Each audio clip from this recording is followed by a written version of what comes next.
The sky above Geneva turned dark green for 11 seconds. It happened at exactly 3:47 in the afternoon, and every phone camera on the street caught it. A shape the size of a small mountain had appeared above the clouds, and for those 11 seconds, it blotted out the sun. Then it stopped, hanging there, silent and huge, like it had always belonged in the sky. Within minutes, every major news channel on Earth was showing the same footage. People filled the streets, looking up, some crying, some laughing, some just standing still with their phones raised. Nobody knew what it was.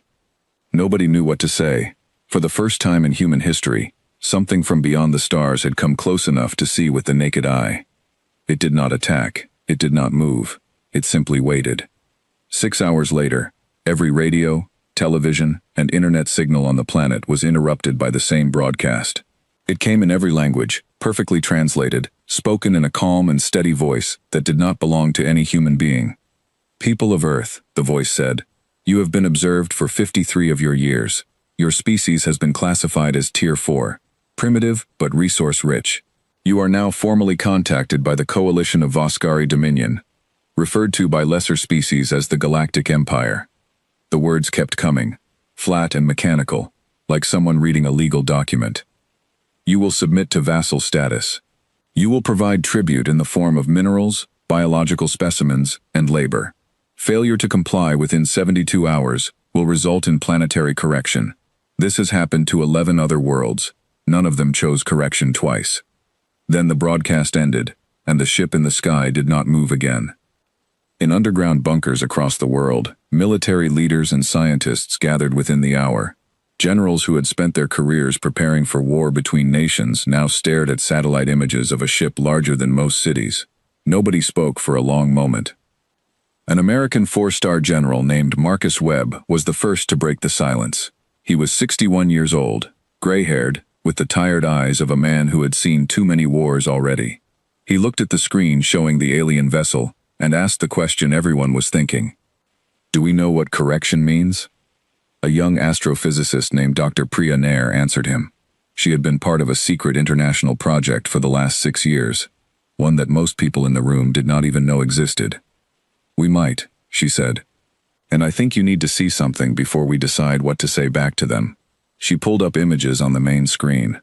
Wreckage, twisted metal, strange and non-human, recovered from the bottom of the Pacific Ocean 4 years earlier. At the time, the story given to the public was that a rare meteor had crashed into the sea. The truth was very different. "This is not from a meteor," Priya said. "This is a piece of a scout drone, alien technology. It malfunctioned and fell into our ocean, and we have spent every day since then taking it apart, piece by piece, learning how it works." The room went quiet again, but this time it was a different kind of quiet, not fear, attention. "We don't have everything," she continued, "but we have their shielding technology. We understand roughly 40% of their propulsion. And most importantly, we found a flaw. Their systems were built assuming no one below them in technology could ever threaten them. There are gaps, weaknesses, that a species who never expected to fight back would never think to fix." General Webb looked at her for a long moment. "You're telling me we've had 4 years to prepare for something like this, and you never told the public?"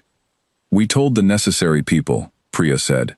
"The ones in this room, and a few others like it, in a dozen other countries. We didn't know when contact would happen, or if it ever would. But we knew that if it did, the worst thing we could do was let them think we were starting from zero." Over the following hours, calls went out across the globe.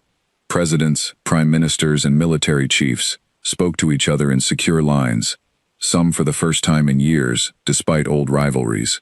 There was no time for old arguments. A shared enemy had a way of erasing borders overnight. The Empire, it turned out, expected exactly this kind of quiet panic. Their history, as later intercepted communications would reveal, was built on a simple pattern. Species panicked, argued among themselves, and either surrendered quickly or resisted weakly enough to be crushed within days. It had worked 11 times before. There was no reason for the Voskari Dominion to think humans would behave any differently. 72 hours after the first broadcast, a smaller ship descended from the mothership and landed in a wide field outside Geneva, chosen because it was neutral ground. 3 figures stepped out, tall and thin, with skin like pale gray stone, and eyes that seemed to have no pupils at all. They wore ornate robes covered in symbols that shimmered faintly, a mark of imperial rank. Behind them marched a dozen armored guards, weapons held loosely, almost lazily, as if they expected no resistance whatsoever. Human diplomats greeted them with careful, practiced calm. Handshakes were offered and declined. The envoys did not sit. They stood in the center of the meeting hall, looking down at the humans gathered before them, the way someone might look at insects that had somehow learned to speak. The lead envoy, a being who introduced himself only as Ambassador Threll, spoke first. "You have gathered your leaders quickly," he said. "That is wise. Submission is the correct choice. It always is." One of the human negotiators, a former diplomat named Elena Castillo, stepped forward. She had spent 30 years working through some of the hardest negotiations in human history: ceasefires, hostage releases, trade wars. She had learned long ago that the person who asks the most questions is usually the one who ends up in control of the room. "Before we discuss terms," she said calmly, "we would like to understand more about the Empire. You mentioned other worlds. 11 of them, I believe.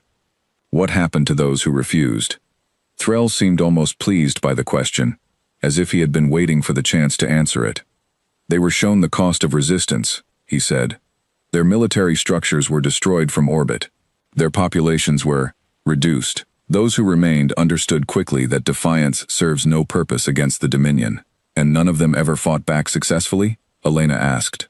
"None," Threll said, and there was something close to pride in his voice. "It is not possible. Our fleet technology has gone unchallenged for over 600 of your years. No species below Tier 2 has ever damaged an Imperial dreadnought, let alone destroyed one." Elena nodded slowly, as if absorbing difficult news. In truth, she was doing exactly what she had been trained to do for this meeting, keeping him talking. Every sentence he spoke was giving away more than he realized: how confident they were, how little they expected resistance, how little they had prepared for a species that might actually study them back.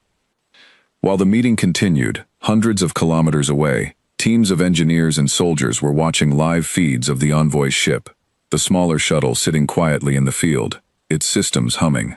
Drones equipped with sensors built from reverse-engineered alien technology were already mapping every inch of its hull, searching for the exact weaknesses Dr. Nair's team had spent years studying.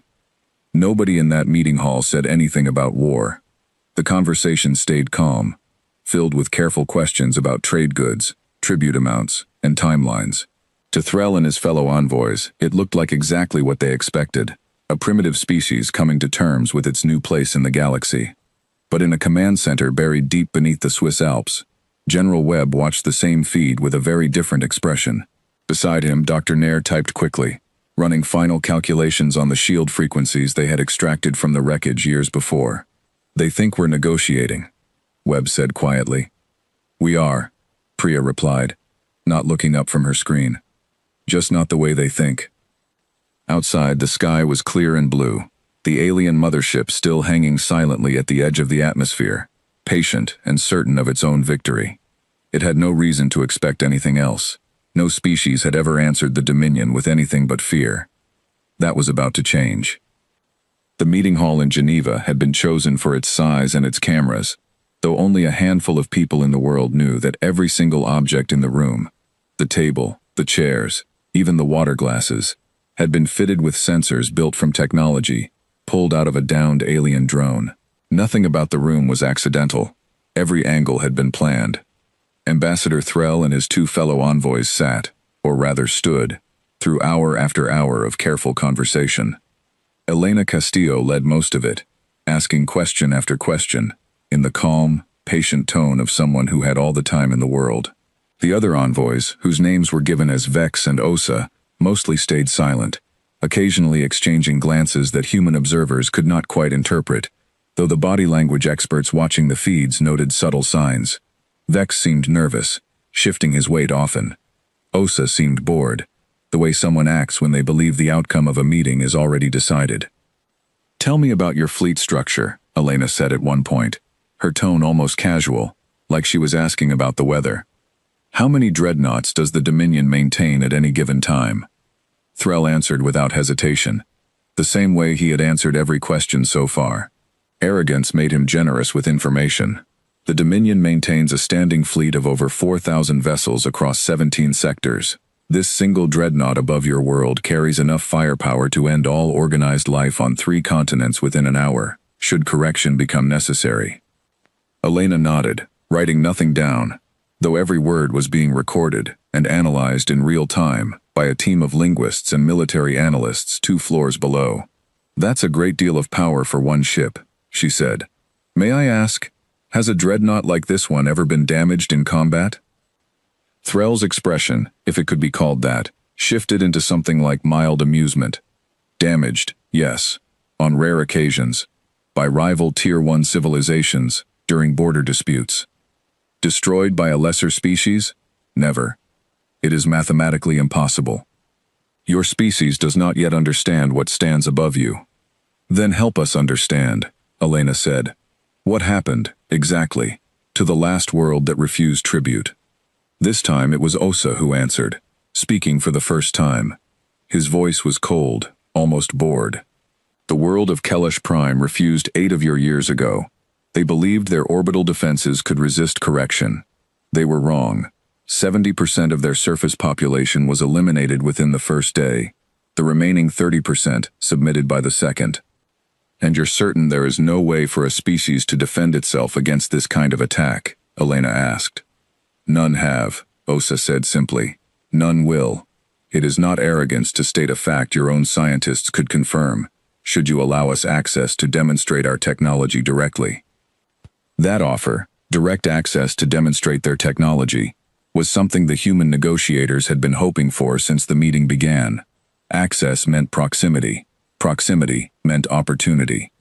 Elena exchanged a brief look with the 2 military advisors seated near her, both of whom gave the smallest of nods. "We would very much like to understand your technology better," she said.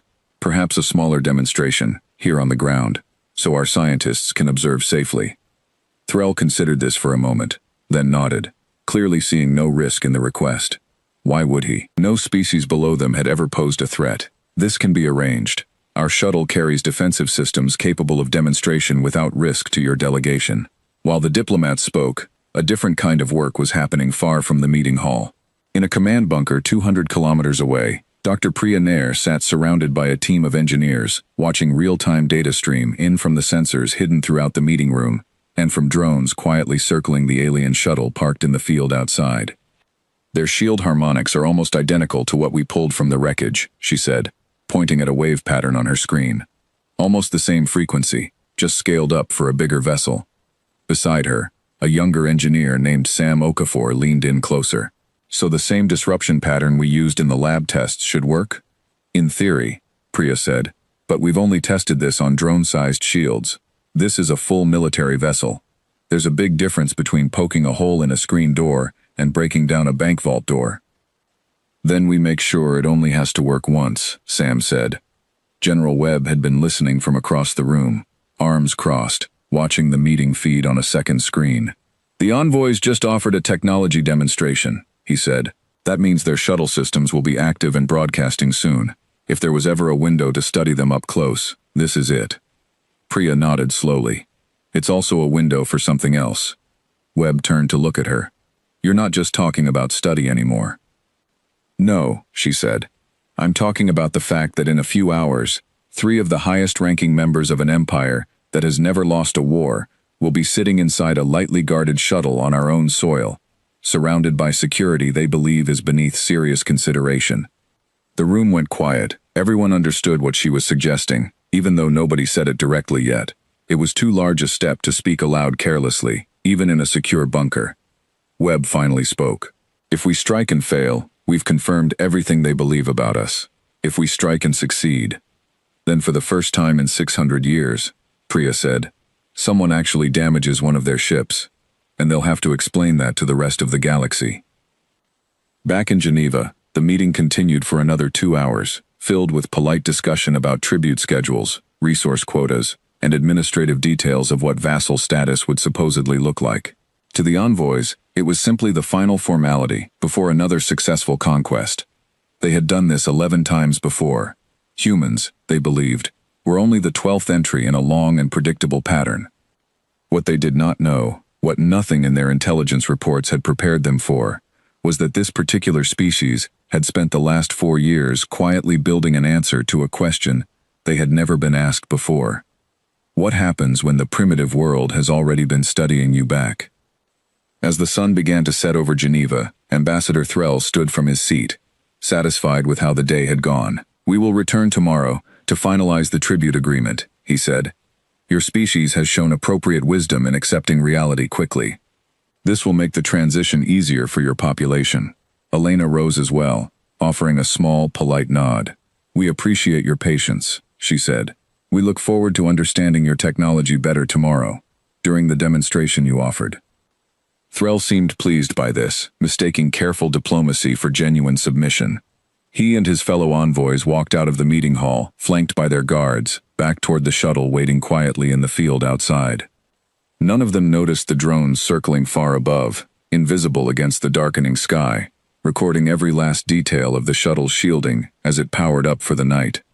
None of them noticed the quiet trucks parked along access roads a few kilometers away, engines off, waiting. Inside the command bunker, General Webb turned to the room, his expression hard and steady. "Get me the Joint Chiefs," he said, "and get Dr. Nair's team full operational clearance.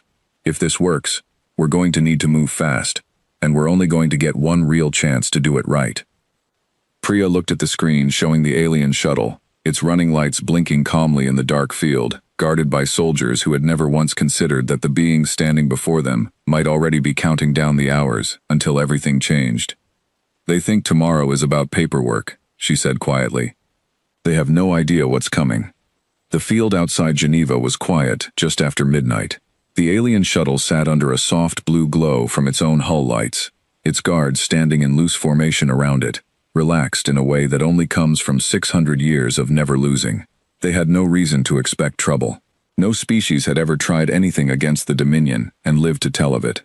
2 kilometers away, in a farmhouse that had been quietly emptied of its owners 3 days earlier, under the cover of a false gas leak warning, a joint strike team from 12 different countries waited in total darkness. There were no national flags on their uniforms. There was no time left for that kind of pride. This mission belonged to the whole species, not to any one government. Captain Sophia Reyes, a former Special Forces operator, who had spent the last 3 years training specifically for a scenario like this one, checked her equipment one final time. Strapped to her chest was a device the size of a deck of cards, built by Dr. Nair's team, using data pulled from years of studying alien wreckage. It was designed to do one very specific thing: broadcast a disruption frequency, tuned to break down the exact type of personal shielding the Dominion's soldiers wore. "Command, this is Foxtrot Lead," Reyes said quietly into her radio. "In position, confirm go." In the underground bunker, General Webb looked at Dr. Nair. She gave a small nod. "Confirm go," Webb said. "God be with you, Captain." At exactly 1:13 in the morning, the disruption devices activated across every strike team position surrounding the shuttle. For half a second, nothing seemed to happen. Then the personal shields worn by the alien guards flickered, sparked, and failed all at once, the soft blue glow around each of them vanishing like a candle blown out by wind. The guards barely had time to register what was happening before the strike teams moved. Silenced weapons, specially modified based on newly understood alien biology, fired in careful, coordinated bursts. It was over in less than 90 seconds. No alien guard managed to fire a single shot in return. Inside the shuttle, the 3 envoys were asleep, or resting in whatever way their species rested, unaware that their entire security detail had just been eliminated outside. A second team moved in through an access point identified weeks earlier through captured schematics, using tools built to bypass the exact locking mechanisms found in the recovered drone wreckage. Threll woke to the sound of his own door failing open, and to the sight of human soldiers standing over him, weapons raised, faces calm and unreadable. "You will not resist," Reyes said in careful, practiced Vosgari, a language her team had spent months learning from recovered communication logs. "You are being taken into custody." Threll stared at her, disbelief written across his gray, stone-like features. "This is not possible," he said. "You are Tier 4. This cannot happen." "It's happening," Reyes said simply. All 3 envoys were restrained, and removed from the shuttle within minutes. At the same time, several kilometers up in the atmosphere, a separate operation was underway. A stealth aircraft, modified with alien-derived cloaking countermeasures, approached the small escort ships that had been quietly orbiting near the dreadnought, providing communication relay for the envoys below. These escort ships were lightly staffed, considered unnecessary for a mission that was supposed to be a simple diplomatic formality. Their shields, like the personal shields worn by the ground guards, used the same basic frequency pattern that Dr. Nair's team had studied for years. When the disruption signal hit them, their shields failed exactly as predicted. What followed was not a grand space battle. It was quick, brutal, and one-sided. The kind of surprise attack that only works once, because after this, no enemy would ever be caught unprepared in the same way again. 3 escort ships were disabled and boarded within the hour, their crews captured, before most of them even understood what was happening. The dreadnought itself remained untouched, too large and too heavily defended for a direct assault. But that was never the plan. The plan had never been to destroy the whole ship. The plan was to answer a threat with the only language the Dominion had ever proven it understood: overwhelming, decisive action, aimed precisely where it would hurt the most. By dawn, the 3 captured envoys sat in a secure facility beneath the Alps, stripped of their ceremonial robes, guarded by soldiers who did not speak to them at all. General Webb and Dr. Nair stood outside the observation window, watching quietly. "What happens now?" Sam Okafor asked, standing nearby. "Now," Webb said, "we send a message they'll actually understand." That message came 6 hours later. Every communication channel the human team had managed to identify from the captured escort ships was used at once, broadcasting a single, short transmission toward the dreadnought above, and, through a relay chain built from captured equipment, toward the wider Dominion network beyond. The broadcast was simple: no demands, no threats, just a video feed, recorded in the same steady, calm tone the Empire itself had used just days earlier. "People of the Vosgari Dominion," the recording began, spoken by Elena Castillo herself, standing in front of a plain gray wall. "You delivered a threat to our world. You told us to submit, or be corrected, as 11 worlds before us were corrected. We have considered your offer." The feed cut to a single image, delivered without commentary, without explanation. 3 sealed containers, marked only with Vosgari script, that had been carefully translated to say exactly what needed to be said. Inside those containers were the remains of the 3 envoys, executed quietly and without ceremony, hours earlier. Once command confirmed there was no further intelligence value in keeping them alive, and no diplomatic use in holding them further. "This is our answer," Elena's recorded voice continued. "We do not submit. If your empire sends another envoy, they will be treated the same way your envoys treated Kellish Prime and 10 other worlds, without mercy and without patience, for a species that believes cruelty is the same thing as strength. Come again, and we will not stop at envoys." The transmission ended there. Aboard the dreadnought, still hanging silently above Earth, sensors detected the escort ships going dark one by one, followed by the strange, impossible broadcast. For the first time in over 600 years, an Imperial vessel found itself without orders on how to respond, because nothing in its command protocols had ever accounted for the possibility of failure this complete, this fast. The ship's commander, a veteran officer named Karsk Dorn who had served the Dominion for over 100 of his own long years, watched the footage in silence, his crew standing frozen around him, waiting for a response that did not come easily. "Send this to Fleet Command," Dorn finally said, his voice quiet. "Send everything. Let them decide what this means." Within the hour, the dreadnought turned away from Earth's orbit and began its slow retreat toward the edge of the solar system, its commander unwilling to risk further losses without direct orders from a home command structure that had never once, in 6 centuries, needed to plan for a scenario like this. Down on Earth, the celebration was quiet at first, disbelief holding people back from full relief, as if the danger might not really be over. But as the hours passed and the great ship shrank smaller and smaller in the night sky, something began to shift across the planet. For the first time since the ultimatum arrived, humans allowed themselves to hope that maybe, just maybe, they had done more than survive. They had answered. And somewhere far across the galaxy, in halls that had never once needed to discuss the possibility of defeat, that answer was about to start a conversation the Dominion had never expected to have. Far from Earth, at the heart of Dominion space, a massive orbital station known as the Grand Assembly Hall received the recording from Commander Dorn's dreadnought within days.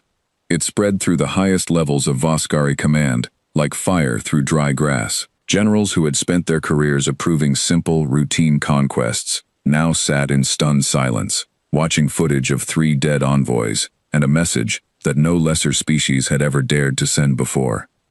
The Grand Assembly Hall housed the Dominion's ruling council, a body of 9 senior officials who governed military, economic, and diplomatic matters across 17 sectors of controlled space. When the footage was played for them, the reaction was not panic, not exactly. It was something closer to disbelief mixed with fury, the kind of anger that comes only when something considered permanently settled is suddenly proven false. Councillor Praxis Ilan, the eldest member of the council, and the one who had personally approved the Kellish Prime correction 8 years earlier, watched the footage twice before speaking. "This is not possible," he said, echoing the exact words Threll himself had spoken just before his death. "A Tier 4 species does not defeat Imperial guards. It does not disable escort vessels. It does not execute Dominion envoys and send their remains back with a message." "And yet it happened," said Councillor Vantha Sor, the youngest member of the council, who had risen through the ranks handling intelligence rather than military command. "Which means either our classification of this species was wrong from the start, or something changed that our observation teams failed to detect." Praxis turned to her sharply. "Are you suggesting incompetence in our observation program?" "I am suggesting," Vantha said carefully, "that a species capable of disabling our shield technology did not develop that capability overnight. Someone underestimated them, possibly for decades." The room fell into uneasy silence.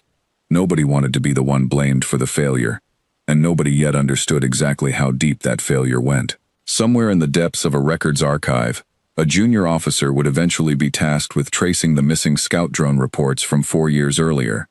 Reports that had been quietly filed and forgotten, dismissed as routine equipment loss, rather than the beginning of humanity's education in Imperial technology.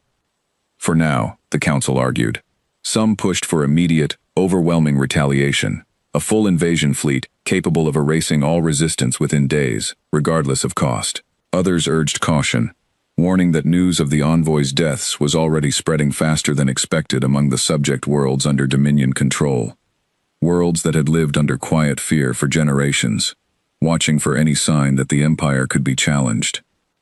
"If we do nothing," said General Threk Valor, commander of the 3rd Invasion Fleet, "every world under our control will begin asking why we tolerate defiance from primitives while demanding obedience from them. We cannot allow this insult to stand unanswered." "And if we send the fleet and it fails as well?" Vantha asked quietly. The room went silent again, because nobody wanted to answer that question honestly. In 600 years, failure of this scale had simply never been considered a realistic possibility. There were no contingency plans for it. There was only pride, and pride demanded a response. In the end, the Council voted 7-2 in favor of full invasion. General Valor was given command of a fleet of 200 vessels, more firepower than had been used in a single campaign in over a century, tasked with ending Earth's resistance permanently, and making an example severe enough to silence any whispers of rebellion elsewhere. Word of the coming invasion reached Earth almost 3 weeks before the fleet itself arrived, delivered through intercepted Dominion communications that human intelligence teams had been quietly monitoring since the destruction of the escort ships. Those 3 weeks became the most important period of preparation in human history. Dr. Nair's team, now given full access to every military and scientific resource on the planet, worked around the clock alongside engineers, physicists, and soldiers from dozens of countries who had set aside old rivalries entirely. The wreckage from years earlier, combined with new data gathered from the captured escort ships and shuttle, gave them something they had never had before, a complete, working understanding of Dominion shield technology, weapons systems, and communication protocols. "They're bringing 200 ships," General Webb said, standing before a room full of military leaders from every major nation on Earth. "We cannot match that in raw numbers, and we never will. But we don't need to match their numbers. We need to make every single ship they bring cost them more than they're willing to pay." Across the following weeks, humanity built weapons specifically designed to counter Dominion technology. Disruption cannons, tuned to the exact shield frequencies recovered from captured vessels, targeting systems built to exploit known weaknesses in Dominion ship hulls, and, most importantly, a network of hidden orbital platforms disguised as ordinary satellites, quietly assembled in the years before first contact ever happened, back when the wreckage was first discovered, and a handful of world leaders decided, quietly and without public announcement, that preparation was worth more than fear. At the same time, secret communications went out to several other worlds under Dominion control, contacts made possible through intercepted Voskeri frequencies and careful, patient outreach. Some of these worlds had lived under Dominion rule for centuries, their populations reduced to little more than resource farms.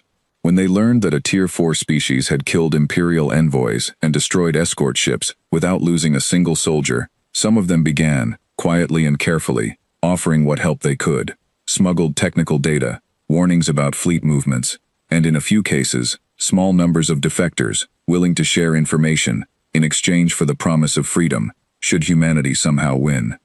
"We are not the only ones who want this empire to fall," Elena Castillo said during one strategy meeting. "We may be the first to actually fight back, but if we win, we won't be the last." 3 weeks later, the invasion fleet arrived at the edge of the solar system, 200 ships strong, arranged in the same formation the Dominion had used successfully 11 times before. General Valor stood on the bridge of his flagship, watching sensor readings of Earth's defenses, unimpressed by what his instruments told him. "Their orbital defenses are minimal," reported his tactical officer. "A handful of satellites, no significant fleet presence, no visible ground-based weapons capable of threatening vessels of our class." Valor allowed himself a small measure of satisfaction. This matched exactly what history had taught him to expect. The Envoys' deaths had been a fluke, an unlikely stroke of misfortune born from arrogance and underestimation on the ground. In open battle, against a proper fleet, no Tier 4 species stood a chance. "Begin the approach," Valor ordered. "Standard correction protocol. Target their major population centers first, then their military command structures." The fleet moved forward, confident, patient, utterly certain of the outcome. They had done this 11 times before. There was no reason to expect the 12th would be any different. They had no way of knowing that every one of those quiet, harmless-looking satellites scattered across Earth's orbit was, in fact, a weapons platform, built specifically to counter their exact ship class. They had no way of knowing that the minimal defenses their sensors detected were only the visible fraction of a much larger, carefully hidden trap, built over years by a species that had learned, the hard way, that the only real defense against overwhelming power is patience, preparation, and the willingness to strike first when the moment finally came. As the fleet crossed into weapons range, General Valor gave the final order to begin the correction of Earth. It would be the last order he ever gave with confidence. The moment General Valor gave the order to begin the correction of Earth, 200 Dominion ships moved forward in tight formation, weapons charging, expecting nothing more than a short, one-sided display of force. What happened instead unfolded so quickly that his own sensors struggled to process it in real time. The satellites his tactical officer had dismissed as minimal defenses activated all at once, revealing themselves as disruption platforms, built specifically around the shield frequencies recovered from the captured escort ships weeks earlier. A wave of targeted energy swept across the leading edge of the Dominion fleet, and for the first time in the campaign, shields that had never failed in 600 years of service flickered and dropped across dozens of vessels simultaneously. "Report," Valor shouted, gripping the edge of his command console as alarms began sounding across the bridge. "Shields failing on 12 ships," his tactical officer said, disbelief clear in his voice. 14, 20. Weapon systems on the forward line are reporting critical damage. Behind the disabled shields, a second wave struck, not from orbit, but from Earth itself, where hidden launch sites, scattered across remote regions of the planet, fired weapons built using stolen Dominion propulsion technology, modified and improved by human engineers who had spent years studying every scrap of alien hardware they could get their hands on. These were not the crude, primitive weapons Valor's intelligence reports had promised him. They were precise, fast, and devastatingly effective against ships whose armor had never been designed to withstand an attack from a species supposedly incapable of building one. Within the first 10 minutes of battle, 30 Dominion ships were disabled or destroyed. Valor, still refusing to believe what his own sensors told him, ordered the fleet to regroup and continue the advance, certain that the losses were the result of some unexpected but ultimately minor technological trick that could be adjusted for. It was not a trick. It was years of patient preparation, meeting a species that had never once needed to consider the possibility of failure. As the battle continued, something else began happening that Valor's fleet was entirely unprepared for. Small, fast vessels, repurposed cargo ships from several worlds under Dominion control, worlds that had secretly reached out to Earth in the weeks before the invasion, appeared at the edges of the battle, feeding real-time targeting data to human command, exposing weaknesses in Dominion fleet formations that only insiders would have known. "We have unauthorized signals broadcasting our fleet positions," Valor's communications officer reported, panic finally cracking through his professional composure. "The source is, it's coming from our own supply worlds, sir." Valor said nothing for a long moment, watching his formation break apart under coordinated, precise strikes aimed at exactly the right pressure points. For the first time in his long career, he understood, fully and completely, that this was not a battle his species could win, through numbers or history alone. By the time the battle ended, 6 hours after it began, 140 of the 200 Dominion ships had been destroyed or disabled beyond repair. The remaining 60 retreated in disarray, their formation broken, their confidence shattered. General Valor's own flagship barely escaped, badly damaged, carrying with it the first true record in Dominion history of a Tier 4 species not merely resisting correction, but decisively defeating an invasion fleet sent specifically to crush them. News of the defeat spread through Dominion space faster than any single broadcast could have managed, carried instead through the same underground networks that had helped Earth prepare for the invasion in the first place. Worlds that had lived under quiet fear for generations began, cautiously at first, then more openly, to speak of what had happened.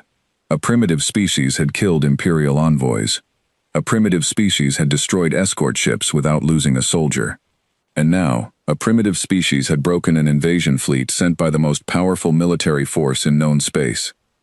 At the Grand Assembly Hall, the Council convened again, this time in an atmosphere far different from the confident anger of weeks before. Councillor Vantha Sor, who had warned against underestimating Earth from the very beginning, now found herself at the center of a very different kind of conversation. "We cannot send a second invasion fleet," she said plainly. "Not without risking further losses on a world that has now proven, twice, that it understands our technology better than our own intelligence reports suggested. And we cannot ignore the fact that 6 subject worlds have already begun quiet contact with Earth, sharing information, offering support. This is no longer a matter of one rebellious planet. This is the beginning of something much larger, unless we handle it correctly." Councillor Praxis Ilan, still shaken by the scale of the defeat, asked the question that had been avoided since the envoys' deaths. "What do you suggest, then? That we simply allow this insult to stand?" "I suggest," Vantha said, "that we do something the Dominion has never once needed to do in 600 years. I suggest we negotiate honestly, as equals, rather than dictate terms to a species we no longer have the power to force into submission." It was not a popular suggestion, but after the losses of the invasion fleet, it was the only realistic one left on the table. Weeks later, a new envoy arrived above Earth. A single, unarmed diplomatic vessel, escorted by no guards at all, carrying only Vantha Sor herself and a small translation team. She was met not at a hastily arranged field outside Geneva, but at a newly built international facility, constructed specifically for this meeting, designed with both human and Dominion comfort in mind. The first physical structure in history, built jointly by 2 species who had, until recently, been enemies. Elena Castillo greeted her personally.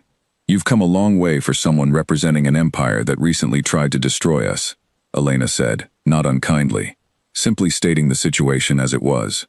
"I have come to offer something different this time," Vantha replied.